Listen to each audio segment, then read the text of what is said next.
Një zhvillim i jashtëzakonshëm vjen nga kampionati i Klub Futboll Pogradesit, ku presidenti Armand Lilo ka vendosur të motivojë maksimalisht skuadrën në prag të përballjes vendimtare ndaj Klub Futboll Laçit.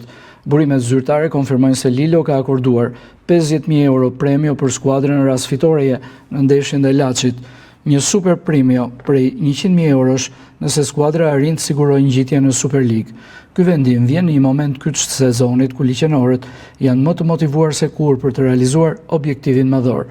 Atmosfera në skuadër raportohet elektrizuese, ndërsa kjo shtysë financiare pritet të ndikojë drejt për drejt në performancën në fushë. Presidenti duket i vendosur për të rikthyer Pogradesin aty ku i takon elitën e futbollit shqiptar, duke dhënë një mesazh të qartë: nuk do të kursehet asgjë për suksesin e klubit.